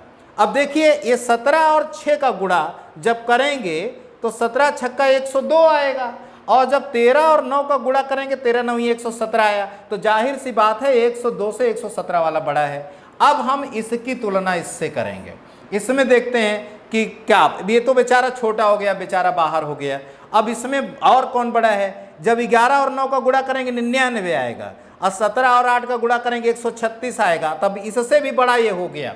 अब 8/9 अभी इन तीनों में बड़ा हो गया, क्योंकि 11 9 99 आ रहा है और 17 8 136 आ रहा है। तो आप देखिए ये आपका बड़ा हो गया। अभी इन तीनों में 8/11 बड़ा। अब केवल इससे तुलना और करनी है। 15 8 120, 11 7 77, तो सबसे बड़ा 8/11 है। तो 8/11 आपका आंसर सबसे बड़ा है। देखिए यहाँ थोड़ा सा आंसर ये गलत लिखे हैं भाई साहब, सी में आंसर मैं बता रहा हूँ 8/11 आपका आंसर आएगा। तो 8/11 आपका आंसर सही है, सबसे बड़ा ये है। समझ गए होंगे, हमें विश्वास है कि आप लोग समझ गए हैं। भिन्न की श्रृंखला लेकर के आऊँगा और बहुत सारे आरोही क्रम क्वेश्चन बहुत पूछता है लोक सेवा आयोग, बड़ा छोटा पूछता है। तो इसी तरह से आप एग्जाम में लगाइएगा। आज केवल डेमो ले रहे हैं और भिन्न तो एक बड़ा चैप्टर है, उसमें लगवाएंगे और लोक सेवा आयोग के जो प्रश्न आएंगे सबको लगवाएंगे और अच्छे तरीके से भिन्न का पूरा सिद्धांत देंगे, आपको ट्रिक भी बताएंगे। एकदम आसान ढंग से सीखे। बड़ा पूछा 17 छक्का 102, 13 नवैया 117, 106 से 102 से 117 बड़ा है, इसलिए 6/13 से 9/17 बड़ा हुआ। फिर तिरछा गुणा 11 9 99, ये 99 बन रहा है और 17 8 136 ऐसे 136 बना, तो ये बड़ा हो गया। अब 15 8 120, 11 7 77 छोटा हो गया, तो ये 8/11 सबसे बड़ा। इतना एग्जाम में देना है, आप छोटा बड़ा आप इसी तरह लगा सकते हैं। चलते हैं अगले प्रश्न पर, देखते हैं कि वो क्वेश्चन क्या है। ये क्वेश्चन आ गया, देखिए बेटा, इन क्वेश्चन को हम लोग अच्छे तरीके से कैसे लगाते हैं, बहुत बेहतरीन प्रश्न है और इसको मैं बता रहा हूँ, ये सिखा रहा हूँ और जब भी आपके पेपर में आएगा तो इसी तरह लगाइएगा जैसे बताने जा रहा हूँ। जैसे मान लीजिए कोई भी श्रृंखला इस तरह से चल रही है, वर्गमूल का प्रश्न है, 20 धन अंडर रूट, ये 20 धन अंडर रूट 20 और अप टू इनफाइनाइट है, अनंत बार आता है।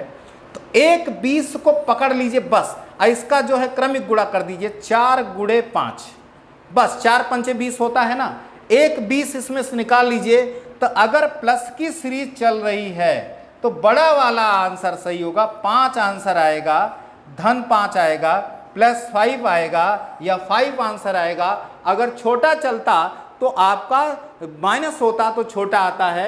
देखिए यहाँ हमारे कंप्यूटर महोदय ने जो आंसर दिए हैं वो गलत दिए हैं, ये 5 होना चाहिए, बी में ये 5 आंसर आपका, ये बी आंसर आएगा। इस तरह से लगाइएगा। माइनस की सीरीज रहती तो हम लोग छोटा वाला फैक्टर ले लेते बस। इस तरह से जब कई बार करणियाँ आई हो, अनंत बार जोड़ी जाती हों, तो कड़ी के अंदर जो असंख्या आएगी उसको तोड़िए। तो प्लस के लिए बड़ा लेना है, प्लस के लिए बड़ा लेना है, और माइनस सीरीज अगर चलती तो छोटा लेना है। जैसे आप बता सकते हैं, अभी देखिए जैसे मैं सीरीज दे रहा हूँ, जैसे मेरे पास अगर इस तरह से सीरीज होती, ध्यान से आप देखेंगे, जैसे हम 12 और माइनस में ऐसे 12 और फिर माइनस में ऐसे 12 और ऐसे माइनस डॉट डॉट डॉट ऐसे इनफाइनाइट करते। अब पूछते इसमें आप बताइए कि इसका मान क्या आएगा, ये तो आप क्या करेंगे, इसी 12 को तोड़ेंगे 3 गुणे 4 में, तो प्लस की तो सीरीज है नहीं, ये माइनस की सीरीज है, तो हमारा आंसर अब 3 आ जाएगा। ये चीज़ें आप सीख गए होंगे। तो इस तरह से हम लोग क्वेश्चन को लगाते हैं और समझते हैं। अगला क्वेश्चन लेते हैं, देखते हैं किस प्रकार से आपके परीक्षा में प्रश्न पूछा जा सकता है।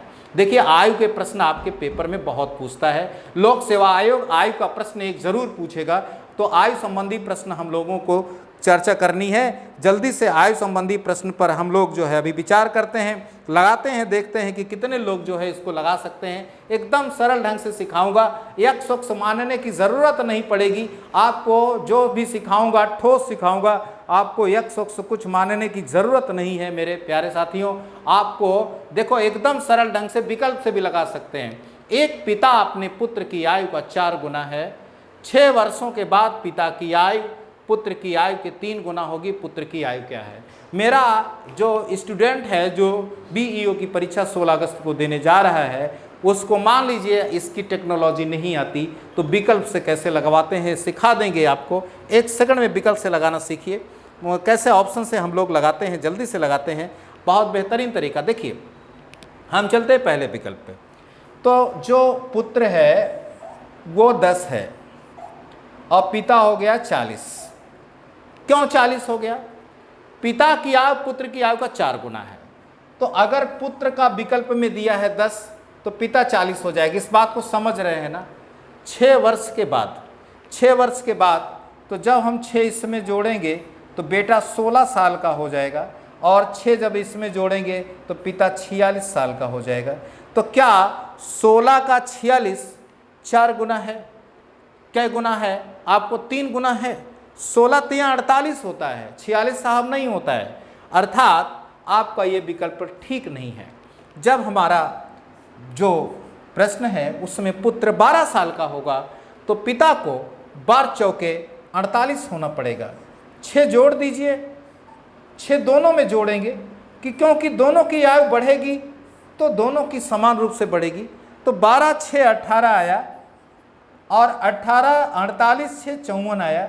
मेरे प्यारे बच्चों ये 18 त्रिक 54 हो गया और पुष्टि कर गया, इसलिए मेरा आंसर 12 सही है। और इस तरह से हम लोग विकल्प से सिस्टम को लगा देते हैं। और ये तरीका अगर आपको पसंद आया हो तो आप निश्चित रूप से कमेंट करेंगे और दिखें इसमें x मानने की ज़रूरत नहीं पड़ती है, x से भी लगवा दूंगा। बहुत सारे प्रश्न आप ऐसे लगा सकते हैं। एक बार फिर से आप देख सकते हैं, फिर से देख सकते हैं, आप लोग तेज़ी से देख सकते हैं। क्या अगर पुत्र 10 का है तो पिता 4 गुनी बताई जा रही है, तो पिता जाहिर सी बात है 40 साल का होगा। प्रश्न आगे की श्रृंखला में 6 वर्ष बाद का रहा है, तो 6 साल अगर पुत्र का बढ़ेगा तो 6 साल इनका भी बढ़ेगा। तो आप देखें कि ये 16 साल का हो जाएगा और ये 46 साल का पिता, तो ये 3 गुना होना चाहिए, पिता 3 गुना होना चाहिए अपने पुत्र से। लेकिन ये 16 का 3 गुना 46 नहीं होता, अर्थात ये उचित नहीं है। तो आपका ये 10 सही नहीं है। अब चलते हैं दूसरे विकल्प पर। अगर बेटा 12 साल का है तो पिता को 12 चौके 48 साल होना पड़ेगा। तो ये आपको समझ में आ रहा होगा। और 6 साल बाद कहा है तो बाद के लिए प्लस का प्रयोग करते हैं, पूर्व के लिए माइनस का प्रयोग करते हैं। और हम जल्दी से आयु संबंधी प्रश्न जो लोक सेवा आयोग में पूछे जाते हैं वो लगा देते हैं। बहुत बेहतरीन तरीका सिखा रहे हैं। आप इसको थोड़ा सा करके देखिएगा, महसूस करके देखिए कि 16 में अगर हम 6 जोड़ेंगे तो मेरा 18 आएगा। तो 6 साल बाद जो बेटा है 18 साल का हो जाएगा। ध्यान दीजिए 6 साल बाद पिता कितना होगा, 54 साल का। मेरे विद्वान साथियों अब देखिए पिता 54 साल का, पुत्र 18 साल का, तो 18 त्रिक 54 हो गया ना। तो 3 गुना की बात कर रहा था, तो इसी विकल्प ने पुष्टि की, तो इसलिए आंसर 12 होगा। आपका ये आंसर आ गया। अब इसी पर मैं आपसे गुजारिश करता हूं कि अगला प्रश्न आप स्वयं सॉल्व करके बताएं। ये आयु संबंधी प्रश्न हमने दूसरा लिया है। लोक सेवा आयोग में आयु संबंधी प्रश्न जरूर पूछे जाएंगे। बनाइए इस क्वेश्चन को, अपने आप बनाइए आपका क्वेश्चन है, जल्दी से बना दीजिए कि देखते हैं कितने लोग इसको जल्दी से बना देते हैं। बहुत बेहतरीन तरीके से सीख रहे हैं आप लोग। अगर मेरे इस सारी वीडियो में आप लगे रहेंगे तो गणित में मैं जान डाल दूंगा। निश्चित रूप से गणित आपको आने लगेगी और आप महसूस करेंगे और खुद लिखेंगे कमेंट में कि अब हमको गणित आने लगी है। आप देखिए एकदम बेहतरीन तरीका सिखा रहे हैं। बिल्कुल एक्स कुछ मान नहीं रहे हैं, एक्स और वाई नहीं मार रहे हैं, डायरेक्ट एप्लीकेशन करा दे रहे हैं, कहीं विकल्प के सिस्टम से लगवा दे रहे हैं, कहीं शॉर्ट सूट बता दे रहे हैं। ये चीज़ें आपको याद रहेगी, इसको नोट भी करते जाइएगा। हालांकि जब आयु संबंधी प्रश्न मैं लेकर के आऊँगा तो लोक सेवा आयोग में जितने भी आयु के प्रश्न पूछे हैं सब लगवाएंगे। और उसी क्वेश्चन से ही, जो संख्या भले ही कम होगी लेकिन उसी क्वेश्चन में आपको गणित का भाव बता देंगे, सिस्टम बता देंगे। आपको बता दें कि अगर कोई डॉक्टर मर्ज को पकड़ लिया है तो निश्चित रूप से दवा ज़्यादा नहीं देगा, लेकिन जब नहीं पता रहता तो ज़्यादा दवा देनी पड़ती है। इसलिए आपको कम पढ़ना है और सटीक पढ़ना है। ज़्यादा पढ़ने से नहीं होता, रटाने की ज़रूरत नहीं। एनसीएफ 2005 कहता है कि ज़्यादा क्वेश्चन की मतलब नहीं, समझ विकसित कीजिए। समझ विकसित हो गई बस काम खत्म। विकल्प का क्वेश्चन है, देखिए आ रहा, सबका आ रहा, देखिए कितने प्यारे प्यारे आंसर आ रहे हैं। बेहतरीन सीख लिया आप लोगों ने। चलते हैं हम भी देखते हैं कि क्या आप लोगों के जो आंसर आ रहे हैं मेरे आंसर मैच करते हैं कि या मैं हमारे सिखाने में कोई त्रुटि आ गई। अगर आपको मज़ा आ रहा होगा ये सिस्टम तो आप ज़रूर कमेंट कीजिएगा मेरे लिए। और जो हमारे नए लोग होंगे वो निश्चित रूप से सब्सक्राइब कीजिएगा चैनल को। देखते हैं कितने लोग जो है सब्सक्राइब करते हैं चैनल को। और आपको जैसे कि वीडियो मिलती रहे, लगातार मिलेगी, बहुत सारी वीडियो मिलेगी। चलते हैं देखते हैं। यहाँ पिता की आयु की बात कर रहा है, तो जब पिता की आयु क्या है तो विकल्प में पिता की आयु दी जाएगी। तो पहला विकल्प है 30, पिता 30 साल का बताया जा रहा है। तो बताएं पुत्र की आयु का 5 गुना है 30। तो निश्चित रूप से अगर 30 साल का पिता है, 30 साल का उसका पिता है तो 6 साल का पुत्र होगा। तो अब प्रश्न क्या है कि 6 गुना थी 2 वर्ष पहले पिता की आयु। बेटा अगर पहले बात करेगा तो माइनस होगा। तो मेरे प्यारे बच्चों 2 इसमें निकल जाएगा, 2 इसमें निकल जाएगा। तो 30 में से 2 गया 28 आया और 6 में से 2 गया 4। कै गुना कै की बात कर रहा है, 6 गुना की बात कर रहा है। तो ये 4 का 6 गुना नहीं है, 4 का तो 7 गुना है। तो 4 सत्ते 28 आ रहा, तो 6 गुना होता 24 होता तो काम हो जाता है। अर्थात ये पिता सही नहीं है, 30 साल वाला पिता सही नहीं है। अच्छा 40 साल का अगर ये पिता है तो 8 साल का उसका पुत्र होगा, क्योंकि उसका 5 गुना होना जरूरी, 8 पंचे 40, तो 40 का पिता होगा तो 8 का पुत्र होगा। कै साल की बात कर रहे हैं? 2 साल पहले, तो 2 घटा दें इसमें से और 2 इसमें से घटा दें। 40 में से 2 जाएगा तो 38 आ जाएगा, और 8 में से 2 निकालेगा तो 6 आएगा।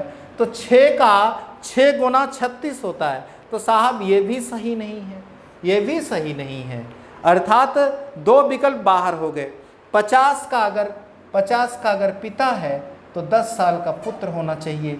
2 साल घटा दीजिए तो 2 साल कम कर देंगे पूर्व में, तो 2 साल पहले पिता 48 का था और 2 साल पहले बेटा था 8 का।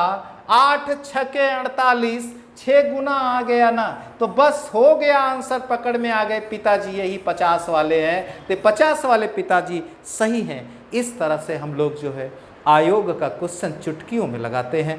आपको भी लगवाएंगे, आपको सिखाएंगे, आपके समझ में आ गया होगा। देखते हैं अगला क्वेश्चन क्या लिया गया है।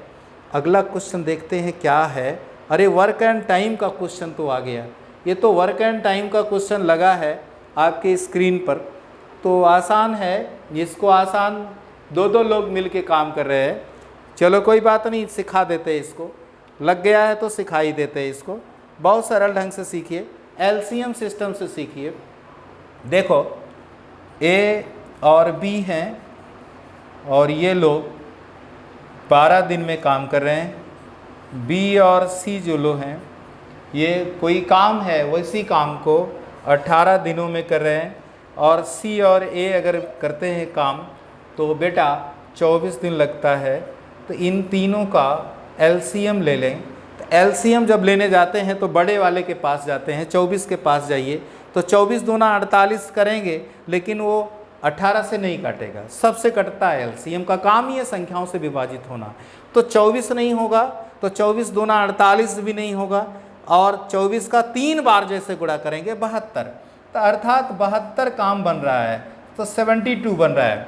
तो ज़रा बताइए इस 72 में 12 की उपस्थित कितनी है? 12 की उपस्थित 12 पंचे नहीं 12 छंग 72 हो गया, और 18 की 4 बार उपस्थिति है, 18 की 4 बार उपस्थिति है, हाँ, और 24 की 3 बार है, 24 की 3 बार है। तो 6 4 10 3 13, तो 72/13 आ रहा है। 72/13 आ गया। तो यहीं से आप जो है एक चीज़ तो समझ सकते हैं कि ये जो था, चूँकि 2 लोग मिलके काम कर रहे थे, तो जब इसको जोड़ेंगे तो 2 बार ए आएगा और 2 बार बी आएगा और 2 बार सी आएगा। तो इसका मतलब कि अगर ये ए बी सी करेंगे तो डबल काम लगेगा, तो 2 से गुणा कर देंगे, 144/13 आ जाएगा। और इसको सरल करेंगे 11 सही 1/13 रिजल्ट आएगा। अर्थात आपका रिजल्ट होगा 11 सही 1/13। तो इसलिए मेरा आंसर सी होगा। और ये आपका वर्क एंड टाइम के प्रश्न है, और लोक सेवा आयोग में ऐसा प्रश्न पूछा गया, घबराने की ज़रूरत नहीं होगी। एलसीएम जब पढ़ाएंगे तो एलसीएम तेज़ी से शॉर्ट टिक से कैसे जानेंगे कि एलसीएम जो बड़ी संख्या होती है उसमें निहित होती है, और जब एचसीएफ की बात करते हैं तो छोटी संख्या में निहित होती है। 24 के गुणज में ही एलसीएम होगा, तो 24 दूना 48 नहीं होगा, क्योंकि 18 से नहीं कटेगा। तो 24 या 72 करने से सबसे कट जाएगा, 12 से भी कटेगा, 18 से, 12 से कितनी बार में? 6 बार में, 18 से कितनी बार? 4 बार में, और 24 का पहाड़ा 72 में 3 बार। बस उसी से जोड़ करके भाग दे दो, 72/13 आया। 2 से क्यों गुणा किया? क्योंकि ए के साथ बी था, 2 लोग गए थे, बी के साथ सी था, 2 लोग गए थे, सी के साथ ए था, तो 2 बार गए हैं, इसलिए दोगुना समय लगेगा। तो 2 से गुणा कर देंगे तो 144/13 आया। सरल कर लेंगे तो आपका रिजल्ट आएगा। देखते हैं अगला क्वेश्चन क्या लिया गया है। अगला क्वेश्चन आपके लिए है, हाँ, ये प्रसन्नता का क्वेश्चन। प्यारे बच्चों, अब देखते हैं अगला प्रश्न आपके बीच में क्या उपस्थित है। और आपको इसी तरह से, जिस तरह से बताया जा रहा है, इसी तरह से आपको लोक सेवा आयोग में प्रश्न पूछे जाएंगे और उसकी चर्चा हम लोग करेंगे। देखते हैं आपके स्क्रीन पर अगला प्रश्न क्या है। बहुत बेहतरीन प्रश्न है, लाजवाब प्रश्न है, और इस प्रश्न को आपको अच्छे ढंग से सीखना है। कहा है कि चाय के मूल्य में 20% की वृद्धि होने के कारण 600 रुपये में पहले की अपेक्षा आधा केजी चाय कम मिलती है तो चाय का बढ़ा मूल्य प्रति केजी क्या है। और इस तरह से आपकी परीक्षा में प्रश्न पूछा जाएगा। आपको इसको x मान करके लगाना नहीं है, किताबों में बहुत लेंदी लगा है, आपको उस तरह से जाने की ज़रूरत नहीं है, बहुत सरल तरीके से सिखाऊंगा। आपको करना क्या है कि एक मेरा छोटा सा इस पर जो है सूत्र है और उस सूत्र का आप जो है नोट कर लें। तो जैसे कि हम लोग हमेशा के लिए इसे प्रश्नों की चर्चा आप करेंगे तो जल्दी से लगा देंगे। देखते हैं कि क्या सूत्र है। तो आप लिख सकते हैं घटा मूल्य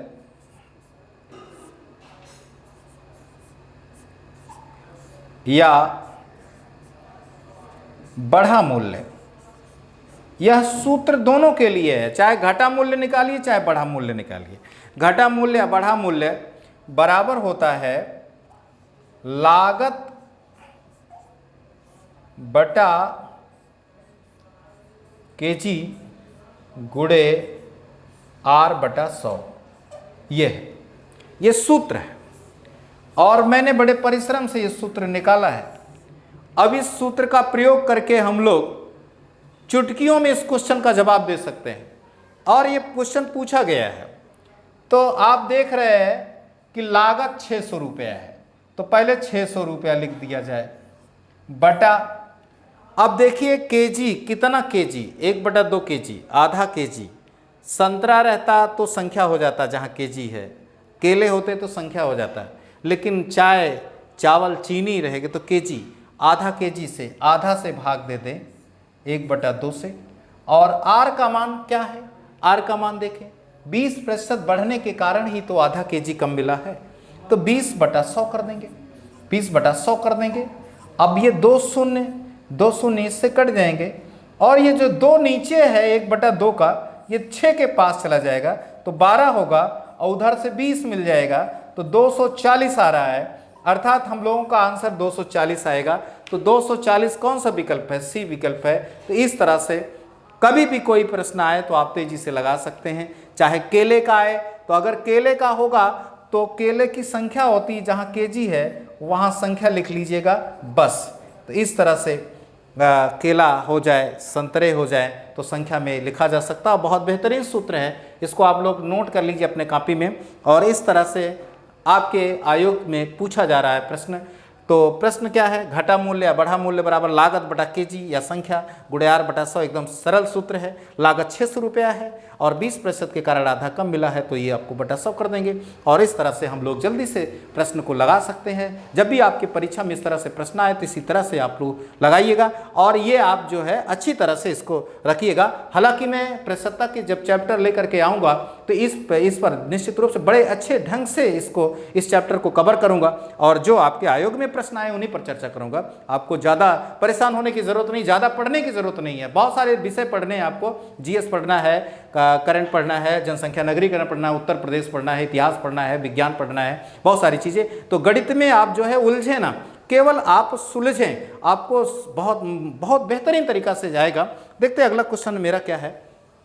और आपके लिए जो क्वेश्चन है, देखिए ये क्वेश्चन बहुत ही लाजवाब क्वेश्चन है और ये भी क्वेश्चन प्रॉफिट एंड लॉस का है और ये आपके आयोग में पूछा जा सकता है। बहुत बेहतरीन प्रश्न है, प्रॉफिट एंड लॉस का प्रश्न है और इसको मैं सिखाता हूँ। किसी वस्तु को 24 रुपये में बेचने से विक्रेता को उतने प्रतिशत का लाभ होता है और जितना कि वस्तु का क्रय मूल्य है तो वस्तु का क्रय मूल्य क्या है। बहुत सरल ढंग से आप सीखिएगा कि इसमें जब लाभ की कंडीशन में होते हैं तो विक्रय मूल्य को ऐसे तोड़िए कि जिसका अंतर 10 हो और छोटे वाले में 10 से गुणा कर दें, बस आंसर आ गया। फिर से मेरी बात सुनिए, विक्रय मूल्य को ऐसे 2 भागों में तोड़िए जिसका अंतर 10 हो और छोटे वाले में उठा के 10 से गुणा कर दो, आपका रिजल्ट आ जाएगा। 1 सेकंड में आएगा और इसी तरह से आप एग्जाम में लगाइएगा, 1 सेकंड में आपका आएगा। देखते हैं कैसे आप लोग इसको तेजी से लगाते हैं। क्या है विक्रय मूल्य, क्या है विक्रय मूल्य? 24 रुपया है। 24 को हम लोग तोड़ सकते हैं 12 और 2 में, 12 गुणे 2, 12 दूनी 24।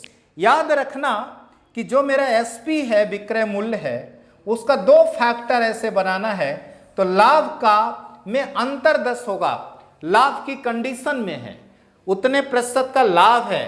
अगर हानि होता तो हम इन दोनों फैक्टर का जोड़ 10 बनाते। लाभ में है तो उसका अंतर 10 होना चाहिए। जो छोटा है, इसमें कौन छोटा है? 2 है, तो इसी 2 में आप 10 से गुणा कर दीजिए, बस आपका 20 आपका आंसर आ गया। तो जो आपका विकल्प ए है यही आपका आंसर है। इस तरह से आप जो है लाभ की कंडीशन में विक्रय मूल्य को ऐसे 2 भागों में तोड़िए जिसका अंतर 10 हो। तो 12 और 2 का अंतर 10 होगा, 12 में से 2 गया 10 आएगा, और 12 दूनी 24 होना चाहिए। इसको आप 8 त्रिक 24 में मत तोड़िएगा, क्योंकि 8 और 3 का अंतर 5 होता है। 8 और 3 का अंतर, इसको 24 को कई ढंग से तोड़ सकते हैं, 6 गुणे 4 में भी तोड़ सकते हैं। तो 6 चौक 24, लेकिन 6 और 4 का अंतर 2 आएगा।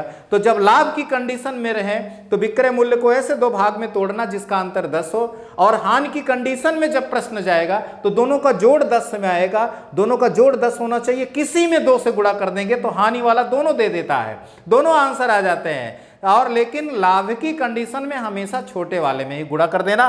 तो यहां छोटा कौन है? 2, तो 12 दूनी 24, इसमें 2 से गुणा कर दिया, 20 आया, आपका रिजल्ट 20 आ गया। बस यही आपका आंसर आ गया। अब आप देखें, जब यही हानि का प्रश्न होता, अगर यही प्रश्न आपका हानि का होता बेटा, तो हानि में हम कैसे तोड़ते इसको? 24 को हानि की कंडीशन में 6 और 4 में तोड़ते, किसी में आप 10 से गुणा कर दें। तो चाहे आप 6 में 10 से गुणा कर दें, ये भी आंसर हो सकता है, और इसमें भी 10 से गुणा कर दें तो ये भी आंसर हो सकता है। अर्थात 40 वाली वस्तु 24 में बेचने से 40% की हानि होगी, और 60 वाली वस्तु 24 में बेचने से 60% की हानि होगी। तो इस तरह से हानि की कंडीशन में जोड़ 10 आना चाहिए, और दोनों में 10 से गुणा करके।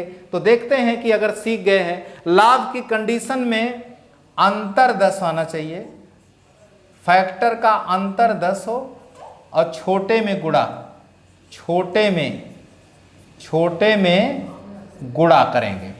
और लाभ की कंडीशन में,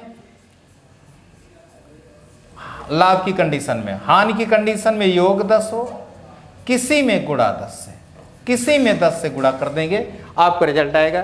देखते हैं कि कौन अगले प्रश्न को लगा सकता है और इस सिस्टम से है। देखिए, इसको क्वेश्चन ध्यान से देखिए और लगा दीजिए, 1 सेकंड में लगा दीजिए जल्दी से।